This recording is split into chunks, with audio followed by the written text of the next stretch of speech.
होंगे and very soon your accounts would blow up.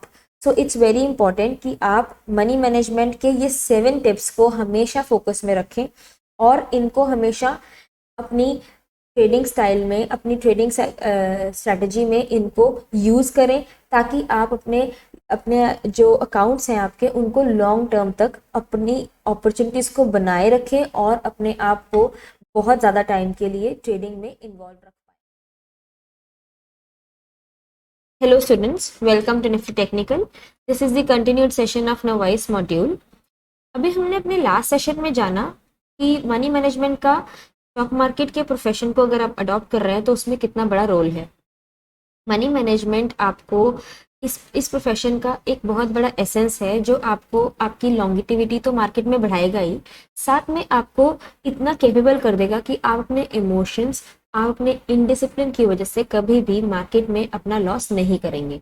तो money management आपको इन सब लॉसेस से बचाएगा और आपके अंदर एक अल्टीमेटली इस तरह का हैबिट आपके अंदर इंकलकेट कर देगा, ताकि आप इजीली अपनी जो ट्रेड्स हैं उनको डिसिप्लिन के साथ करें, rule of set of rules को फॉलो करें और अल्टीमेटली उस पोजीशन पे पहुंचे जहां आप चाहते हैं खुद को देखना। तो मनी मैनेजमेंट के कुछ टिप्स थे जो हमने लास्ट सेशन में कवर किए कुछ इस तरह से। तो अल्टीमेटली अब हम आगे चलते हैं कि मनी मैनेजमेंट का एक बहुत बड़ा ड्रास्टिक एग्जांपल जो आपके सामने बताऊंगी वो ये है कि रिच वर्सेस वेल्दी का। तो आइए अब जानते हैं कि एग्जांपल के थ्रू कि क्या मतलब होता है रिच वर्सेस वेल्दी का। तो देखा जाए तो आपके सामने दो लोग हैं, बहुत ही फेमस पर्सनैलिटीज हैं। एक है मिस्टर वॉरेन बफे एंड दूसरे हैं जेम्स क्विंसी। जो वॉरेन बफे हैं वो एक इन्वेस्टर हैं कोका कोला में, साथ ही जो जेम्स क्विंसी हैं वो सीईओ हैं कोका कोला के।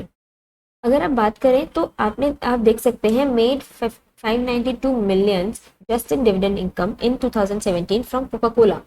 On the other hand, total compensation of 10 million in 2017 from Coca-Cola. दोनों में डिफरेंस देख सकते हैं।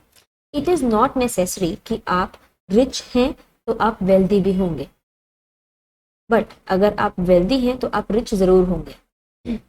एक बहुत बड़ा इंपॉर्टेंट एस्पेक्ट ये है कि हम हमेशा देखते हैं हमारे आसपास के बिजनेसमैन को कि वो लोग अपने बिजनेस में इन्वॉल्व हैं, they are earning very pretty well and they are doing their things और उसके लिए दे आर रिच, बट हम ये नहीं जानते कि क्या वो वेल्दी हैं। तो फर्क सिर्फ इतना है कि आप देख रहे हैं जेम्स क्विंसी को, जो एक सीईओ मतलब top most position of a company hold करते हैं। वो सारा दिन काम करते हैं, सारा अपनी लाइफ का 80% जो अपना टाइम है वो शायद कंपनी में डिवोट करते होंगे। कंपनी की टेंशन, कंपनी के प्रोजेक्ट्स कैसे फॉर्मुलेट करना है, टीम को लीड करना है, लीडर अपने एचआर्स, फाइनेंसेस, एवरीथिंग वो उनकी ही आंखों से एक बार तो निकलता होगा। तो वो अपनी लाइफ का 80% टाइम जो है वो कोका कोला को दे रहे हैं। Still he is just earning 10 million। On the other hand हमारे इन्वेस्टर साहब हैं, यानी कि वॉरेन बफे, जो बिना कुछ कोई काम किए सिर्फ मार्केट में सिर्फ अपने कोका कोला में कुछ पैसे डालने की वजह से 592 million एंजॉय करते हैं without doing anything for Coca Cola. तो अब आप जान सकते हैं इक्विटी का क्या रोल रहता है, और जो भी मनी मैनेजमेंट या जो भी स्टॉक मार्केट में आता है, इन्वेस्ट करता है एज एन इन्वेस्टर, और जो इक्विटी में अपना पैसा जो है उधर इक्विटी में लगाकर अपना पैसा ग्रो करना जान पाता है, तो वो बहुत जल्दी एक वेल्दी बनने की डेस्टिनी को बहुत जल्दी कवर कर लेता है। सो हमारी इक्विटी जो है, और जो हमारी इक्विटी है वो हमें बहुत बड़ा एक प्लेटफॉर्म देती है जहाँ पे हम अपने आप को रिच से वेल्दी में कन्वर्ट कर सकते हैं। तो इट इज़ वेरी इंपॉर्टेंट कि आप जाने कि आप किस तरफ की डेस्टिनी में चल रहे हैं, रिच या वेल्दी। तो इट्स ऑलवेज नेसेसरी कि आप अपने आप का फोकस जो है वो वेल्दी बनने में ही लगाएं इंस्टेड ऑफ बिकमिंग रिच। सो ये जो मनी मैनेजमेंट है ये आपको इन सब चीज़ों को सही तरीके से उनको अडेप्ट करना, उसके बाद उनको फॉर्मुलेट करना, अल्टीमेटली आपको एक वेल्दी और रिच का डिफरेंस जो है वो बताती है, और अब आप अपने आप को अकॉर्डिंगली प्लान कर सकते हैं कि आपने कौन सी राह चुननी है और किस पर चलना है। आइए अब हम जानते हैं कि एक्चुअली जो रिच और वेल्दी में फ़र्क क्या होता है। देखिए, जो रिच है वो इंसान अपने बिजनेस करके अपना पैसा अर्न करता है, ठीक है। तो रिच इंसान जो है उसको हमेशा बिजनेस में खुद की इन्वॉल्वमेंट, खुद की प्रेजेंस जो है वो रखनी पड़ेगी, तभी वो अपना मनी अर्न कर पाएगा। तो जो रिच इंसान है उसका जो वे है मनी अर्न करने का वो है उसका बिजनेस, यानी कि चाहे वो कितना भी टाइम अपना डिवोट करे, लेकिन उसको बिजनेस को तो रन करना ही पड़ेगा ना अपने मनी अर्न करने के लिए। तो रिच का जो एक एसेंस है बीइंग रिच, वो ये है कि आप अपने बिजनेस से अपना पैसा जो है वो अर्न करते हैं। ऑन दी अदर हैंड अगर हम बात करते हैं वेल्दी, तो वेल्दी सबसे पहले उसको टाइम जो है वो उसके पास ज़्यादा होता है, मतलब वो जो अपने एसेट्स जो हैं वो अपने जो एसेट्स हैं वो क्रिएट करता है। वो एसेट्स कैसे क्रिएट करता है जो उसके लिए मनी क्रिएट करे? वो एसेट्स इस तरह से क्रिएट करता है कि वो अपने एसेट्स जो है वो इन्हीं छोटे छोटे बिजनेसेस में पैसा लगाता है, और उनका इक्विटी की वजह से उनका थोड़ा सा अमाउंट के लिए या ज़्यादा अमाउंट के लिए मालिक बन जाता है। अल्टीमेटली अब जो एसेट्स उसने क्रिएट किए हैं, मतलब जिन बिजनेसेस में उसने अपना पैसा लगाया है, वो बिजनेसेस उसको पैसा अर्न करके देते हैं। तो अल्टीमेटली उसका प्रेजेंस होना, उसका प्रेजेंट होना उस वक्त इज नॉट इम्पॉर्टेंट, बस उसने अपने एसेट्स को क्रिएट किया है और अल्टीमेटली वो मनी अपने आप बना रहा है। तो इस वे में जो वेल्दी इंसान होता है उसके पास एक टाइम जो है वो बहुत ज़्यादा रहता है। अगर आप देखें तो एक रिच इंसान, बिकॉज वो बिजनेस में इन्वॉल्व है, शायद 2 महीने की छुट्टी अफोर्ड ना कर सके, लेकिन एक वेल्दी इंसान बहुत ज़्यादा टाइम के लिए कभी भी अपनी छुट्टी अफोर्ड कर सकता है। रीज़न इज क्योंकि एक वेल्दी इंसान के लिए शायद बहुत सारे लोग काम कर रहे हैं, लेकिन एक रिच की जो डिपेंडेंस है वो उसी के बिजनेस पर है, और उसी के बिजनेस में उसका होना बहुत ज़रूरी है, चाहे सिर्फ डिसीजन मेकिंग के लिए हो, लेकिन उसका होना ज़रूरी है, जिसकी वजह से वो शायद ऐसी जो एक फ्रीडम होती है, फाइनेंशियल फ्रीडम जिसे हम बोलते हैं, शायद वो वाला जो एस्पेक्ट है वो एंजॉय ना कर। सो इस तरह से रिच वर्सेस वेल्दी का जो डिफरेंस है वो हमने आपके साथ शेयर किया। अब हम आगे चलते हैं और देखते हैं कि कुछ नेशनल स्टॉक एक्सचेंज पर कितनी स्क्रिप्ट्स जो हैं वो ट्रेड होती हैं और किस तरीके से उनकी सेग्रीगेशन है। तो देखिए, there are more than 6800 plus companies listed over the both exchanges, and out of that currently there are around 1600 companies listed on NSE।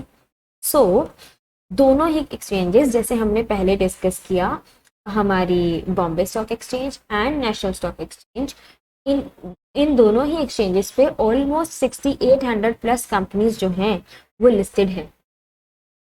तो उस तरीके से आप देख सकते हैं कि जो हमारी एक्सचेंजेस हैं उनमें बहुत ज़्यादा कंपनीज जो हैं वो लिस्टेड हैं। अब हम देखते हैं कि NSE जो है उस पर अराउंड 1600 कंपनीज जो हैं वो लिस्टेड हैं, और उनमें से अभी जिनका स्टेटस एक्टिव है वो है 1328। तो आप देख सकते हैं कि हमारी एक्सचेंज कितना वाइड एरिया है। एक ट्रेडर जो नया आया है मार्केट में, उसके पास कितने ऑप्शंस हैं अपना पैसा इन्वेस्ट करने की। तो इक्विटी का ये फायदा, जो स्टॉक एक्सचेंजेस का ये फायदा जो है वो बहुत ज़्यादा है। तो we are almost lucky that we have got such big stock exchanges in our country, and we have so many options to invest into it. So जिस तरह ये 1328 कंपनीज हैं, इनको भी आगे सेग्रीगेशन किया गया है। जैसे निफ्टी 50 में हमने बात की थी पहले, तो निफ्टी 50 में top most companies of NSE, जो NSE पर लिस्टेड है, उनमें से टॉप मोस्ट 50 कंपनीज जो हैं वो निफ्टी 50 में होती हैं। इस तरह से निफ्टी 100 में उन कंपनीज के साथ साथ 50 कंपनीज और हेड होती हैं, तो वो टॉप 100 कंपनीज बन जाती हैं। फिर निफ्टी 200 आता है, जिसमें निफ्टी में जो पहली कंपनीज हैं, टोटल जितनी टॉप मोस्ट 200 कंपनीज हैं वो आती हैं। एंड निफ्टी 500 में वही कंपनीज जो हैं वो उनका पूरा का पूरा जो ग्राफ लेते हैं हम, वो 500 कंपनीज का लेते हैं। तो इस तरीके से एनएससी जो हमें बहुत वाइड एरिया हमारी ट्रेडिंग के लिए, हमारी इन्वेस्टमेंट के लिए प्रोवाइड करती है, जिसमें इस वक्त करंटली 1328 कंपनीज जो हैं वो एक्टिव स्टेटस पे हैं। तो अगर कभी आप जानना चाहते हैं, आप अपने इन्वेस्ट करना चाहते हैं, तो आप देख सकते हैं किसी भी कंपनी को जो लिस्टेड होगी वो ऑलमोस्ट हमारी एनएससी पर मिल ही जाएगी। आइए अब बात करते हैं एक्सचेंजेस की। हम बात कर रहे थे तो हम उनके टाइमिंग्स कैसे भूल सकते हैं। तो टाइमिंग्स ऑफ एक्सचेंजेस में सबसे पहले आप सब जानते होंगे कि 9 या 9:15 बजे मार्केट जो है वो स्टार्ट हो जाती है। अभी हम डिस्कस करेंगे कि एक्चुअली मार्केट का जो सेशन रहता है वो किस तरह से रहता है और उनकी वर्किंग कैसे एसोसिएटेड है। तो सबसे पहला जो सेशन आप देख सकते हैं that is the pre open. तो प्री ओपन सेशन जो होता है वो हमारा 9 बजे एग्जैक्टली स्टार्ट हो जाता है और 9:15 तक जो है वो एक सेशन पूरा रहता है। एक्चुअली अगर आप देखें तो ये जो सेशन है इसमें हम जितने भी जो भी लोग बिफोर द मार्केट अपने ऑर्डर्स को प्लेस करने लगते हैं, प्री ओपन में ऑर्डर्स लगाते हैं, उन लोगों का जो है ये प्री ओपन में उन लोगों को एरिया दिया जाता है कि वो अपना प्राइस डाल दें। तो जैसे जो भी लोग जिस भी स्क्रिप्ट में इन्वेस्ट करना चाहते हैं वो अपना प्राइस जो है उसके अकॉर्डिंग लगाते हैं। तो जितने भी ऑर्डर्स जो होते हैं वो उस पर्टिकुलर पॉइंट पर उनको देखा जाता है, फिर उनको मैच किया जाता है कि okay fine, this is matching with the thing जो हमारा स्टॉक, पर्टिकुलर स्टॉक का जो भी हमारा प्राइस रहेगा। तो अल्टीमेटली जब 9:15 होते हैं तो वो जो प्राइस उनका रहता है, उस जो प्राइस मैच होता है मैक्सिमम लोगों के साथ, वो प्राइस एक्चुअली उनका ओपन प्राइस हो जाता है। तो इस तरह से मान लीजिए जैसे सुबह अगर हम रिलायंस की बात करें तो सुबह 9 बजे से लेके 9:15 बजे तक हम लोग देखते हैं, हम लोग प्रोवाइड करते हैं कि कौन कौन कितने कितने ऑर्डर्स, जो कितने कितने प्राइस पे ऑर्डर्स लगाएगा। फिर अल्टीमेटली एनएससी क्या देखती है कि कितने लोगों ने कितने प्राइस पे ज़्यादा ऑर्डर लगाया है, फिर उस प्राइस को डिसाइड करती है एनएससी एंड अल्टीमेटली उस दिन का जो ओपनिंग प्राइस होता है रिलायंस का वो उसी से मिलता है हमें, जो कि हमें 9:15 बजे एग्जैक्टली जब मार्केट स्टार्ट होती है तो हमें वो प्राइस हमारा ओपन प्राइस की तरह फ्लैश हो जाता है। तो इस तरह से जो प्री ओपन सेशन है इसकी वर्किंग रहती है। मूविंग ऑन, फिर हम बात करते हैं कंटिन्यूअस ट्रेडिंग में। अब जो कंटिन्यूअस सेशन रहता है इसमें हम 9:15 से लेके 3:30 बजे तक जो भी ट्रेड है, जो भी बाय सेल है, जो भी कैरिंग भी है तो उसके लिए सिंगल बाय है, सेल है, ये सारे जो ट्रेड्स होते हैं कितने भी प्राइस पे होंगे, क्या टाइम रहेगा, उसके अकॉर्डिंग हम जो अपना टाइम रहता है 9:15 to 3:30 उसके बीच में ये जो सारे ट्रेड्स होते हैं वो वॉलंटरीली चलते हैं। इसमें एक दिन में 4 बार बेचना खरीदना ये सब जो है वो जितना भी प्राइस आता है, जो भी बिड्स हैं, जो सब भी हैं वो लगते हैं। अब ये बिड्स और जो भी टर्मिनोलॉजी है हम आपके साथ आने वाले सेशंस में जरूर डिस्कस करेंगे, so don't worry about that. So तो कंटिन्यूअस जो ट्रेडिंग हमारी चलती है वो 9:15 से 3:30 बजे तक एग्जैक्टली चलती है। फिर बात आती है क्लोजिंग टाइम की। अब जो ये क्लोजिंग टाइम है that is from 3:30 PM to 3:40 PM। अब आप देखेंगे कि ये क्या होता है प्राइस। देखिए एंड पॉइंट तक भी मार्केट में सेलिंग या बाइंग जो भी करनी है वो ट्रेडर्स अपना प्राइस जो है वो देते रहते हैं, राइट। अब जो एनएससी का वर्क होता है वो क्या करती है एनएससी, मान लीजिए आप मान लीजिए कि जैसे अब 3:30 बजे मार्केट जैसे है खत्म हो गई, आज के लिए मार्केट बंद हो गई। तो 3:30 से लेकर 3:30 के लिए अगर हम बात करें कि VWAP that means volume weighted average price closing price calculation, ये जो 10 मिनट होते हैं इसमें हर स्टॉक का जैसे हम सुबह एक एवरेज प्राइस निकालते थे ओपनिंग के लिए, उस तरह से अभी क्लोजिंग का भी एक प्राइस हम सेटल करते हैं।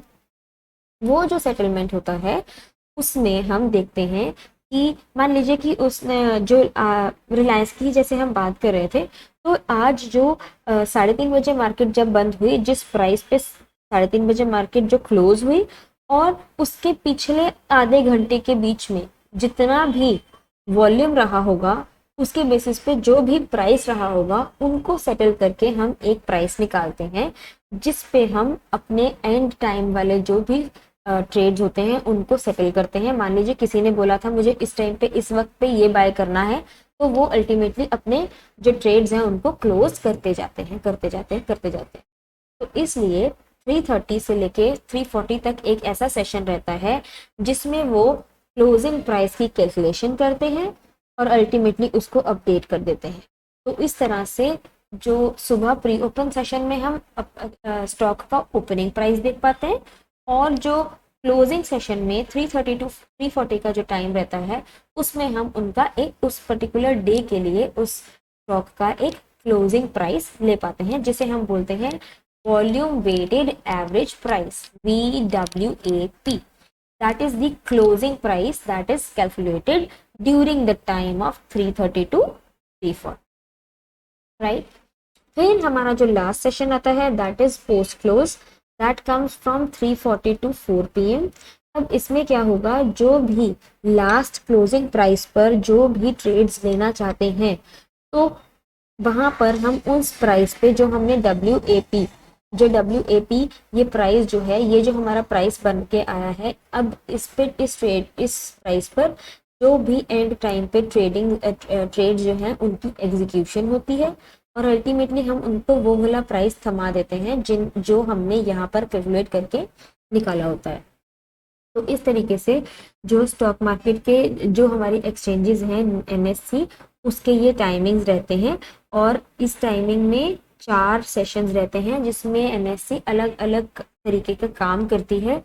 सबसे पहले प्री ओपन सेशन रहता है जो 9 बजे से लेके 9:15 बजे तक होता है। फिर हमारा कंटिन्यूस सेशन होता है जो 9:15 से 3:30 तक रहता है।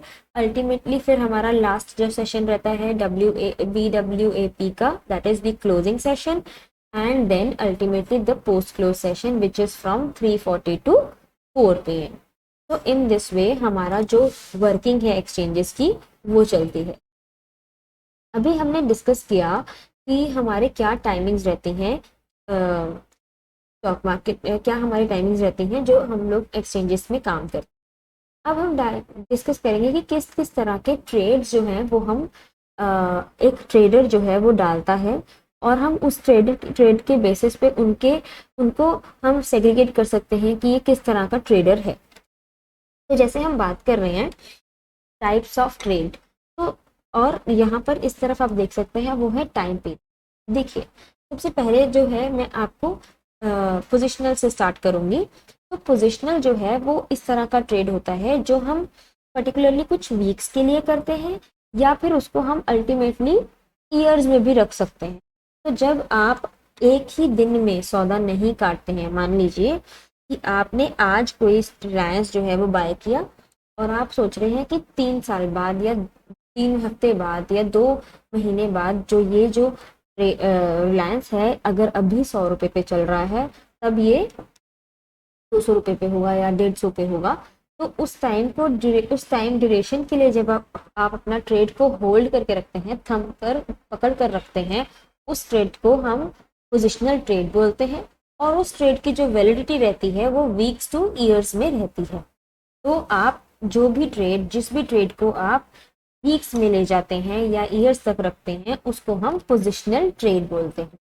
तो आपको बहुत इजीली क्लियर हो जाएगा जब हम कैरी करके ले जाते हैं, मतलब आज हमने रख लिया, उसको हमने कैरी करके अपने इसमें डीमैट में रखा है एंड हम उसको थोड़ी देर बाद यानी कि थोड़े वीक्स के बाद या फिर कभी ईयर्स के बाद हम उसको निकालने वाले हैं, तो उस टाइप ऑफ ट्रेड को हम पोजिशनल ट्रेड कहते हैं।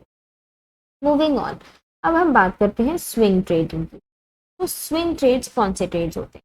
जनरली आप देखते हैं कि मार्केट एक वे में मूव करती है, माउंटेनियस वे में मूव करती है, अप एंड डाउन।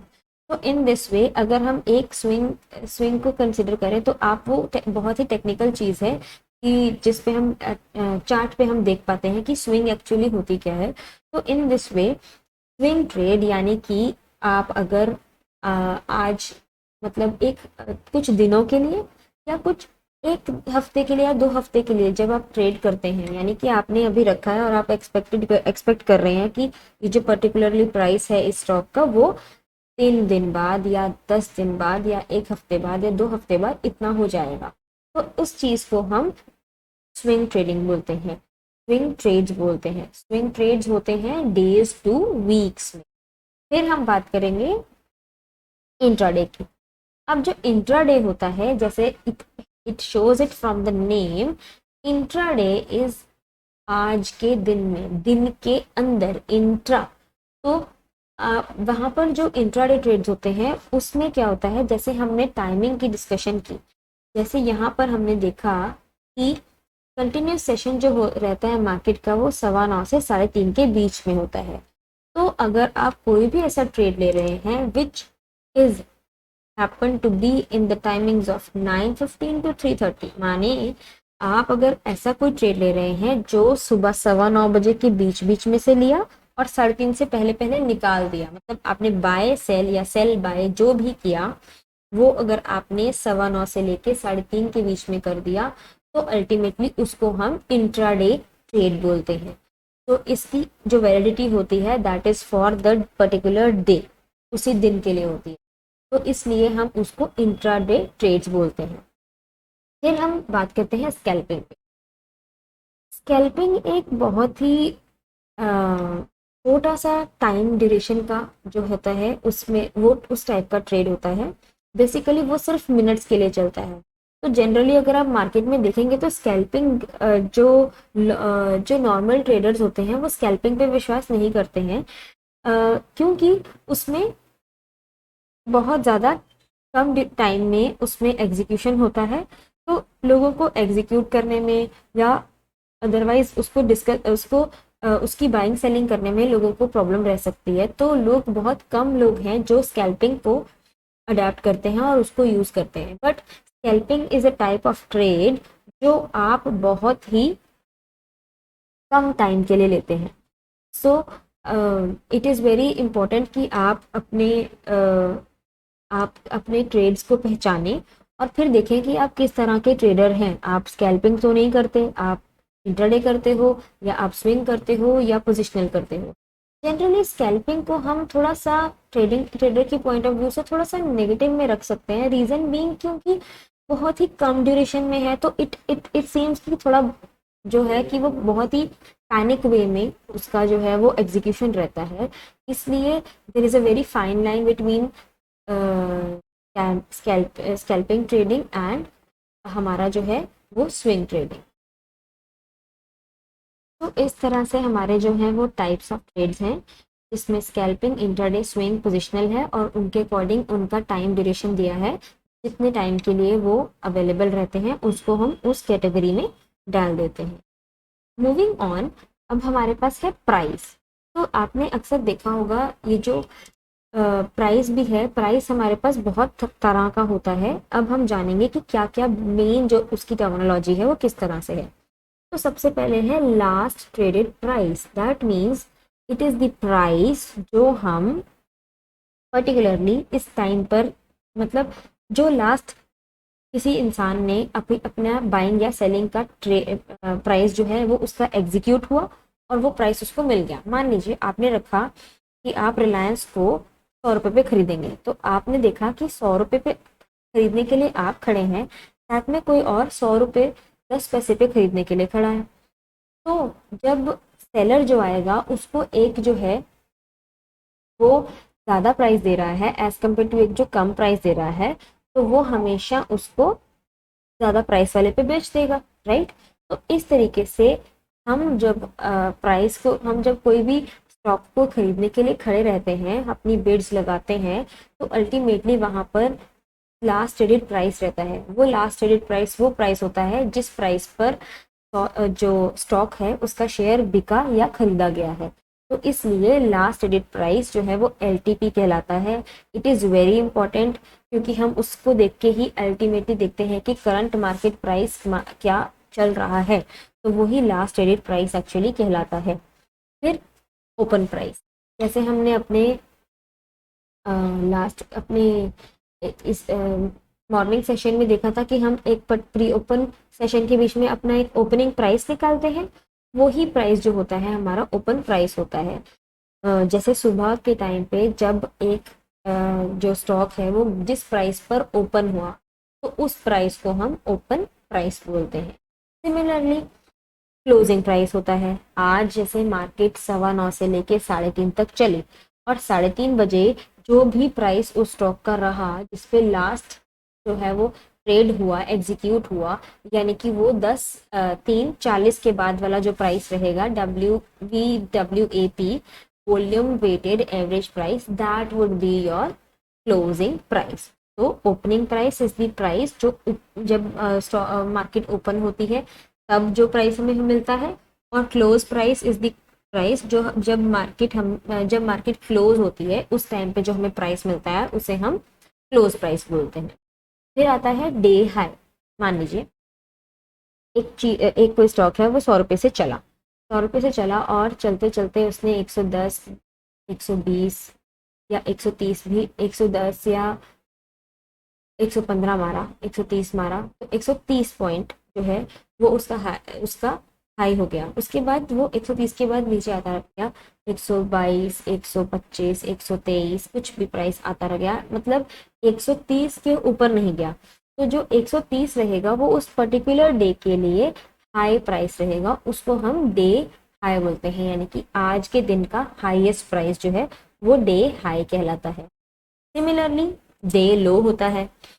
जैसे मार्केट में प्राइस ओपन हुई मार्केट, तो मार्केट का किसी भी स्टॉक का प्राइस पहले ऊपर गया या नीचे गया, या पहले नीचे गया फिर ऊपर गया, तो अल्टीमेटली वो जितना लो बनाता है आज के दिन के लिए, उसने जो भी लोएस्ट प्राइस अपनी रेंज में से दिया होगा उसको हम डे लो बोलते हैं।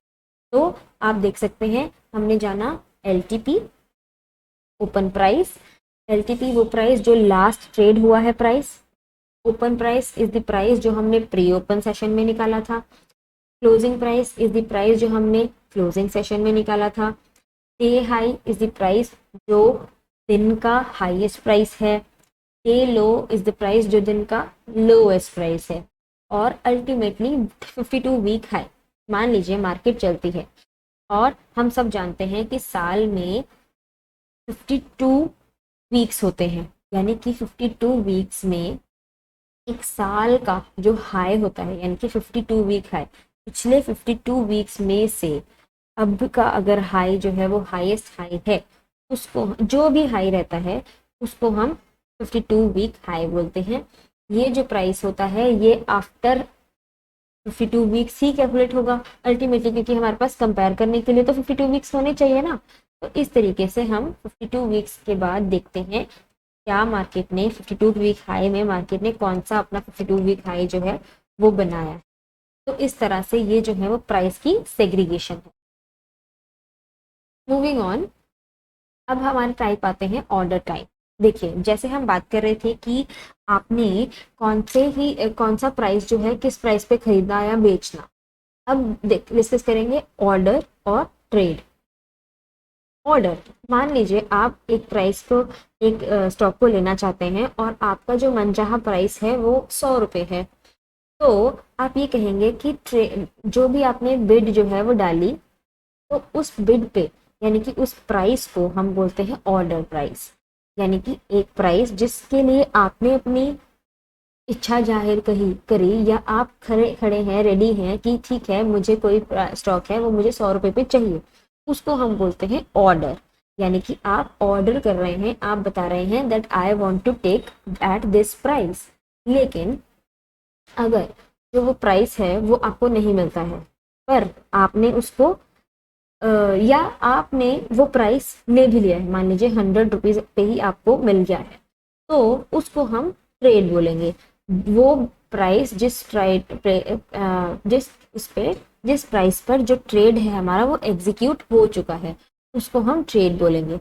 तो ऑर्डर टाइप में ऑर्डर जो होता है वो उस तरह का प्राइस है जो आप लेने के लिए तैयार हैं, और जो ट्रेड है वो प्राइस है जिस प्राइस पे आपको मार्केट ने जो प्राइस दिया है। समटाइम्स इट हैपेंस कि आप अपना मनचाहा प्राइस नहीं पाते हैं, जब आपको आपका प्राइस नहीं मिलता है तो मार्केट आपको आसपास का 5 पैसे या 10 पैसे ऊपर नीचे का एक प्राइस जरूर थमा देती है, ताकि आप जो है वो आपका सौदा मतलब आपका जो ट्रेड है वो खड़ा ना रहे। तो इसलिए हमेशा अगर आप लिमिट ऑर्डर में लगाते हैं तो आपका प्राइस वही रहता है, लेकिन हम जब मार्केट पे और लिमिट मार्केट दोनों में लगाते हैं तो अल्टीमेटली हमें वो प्राइस मिल जाता है, या तो उसके आसपास का 5-10 रुपए 5-10 पैसे ऊपर नीचे का होगा, या आपका एग्जैक्टली वही प्राइस जो है वो निकल जाता है। तो इसलिए ऑर्डर और ट्रेड दोनों में डिफरेंस है। बिड्स, जो भी बिड्स हम लगा रहे हैं टर्मिनल में उसको हम ऑर्डर बोलते हैं, और जो बिड्स हमारी टर्मिनल में लगकर उसमें हमें प्रॉफिट उसमें हमें बाइंग या मान लीजिए 10 शेयर आपने खरीदने के लिए लगाए और वो 10 शेयर आपको मिल गए, उसको हम बोलते हैं ट्रेड। तो there is a difference between order and trade. Order जो है वो आप लगाते हैं और ट्रेड जो है उस प्राइस पे आपको मार्केट जो है वो एक पर्टिकुलरली जो चीज आपको दे देती है, नंबर ऑफ शेयर्स।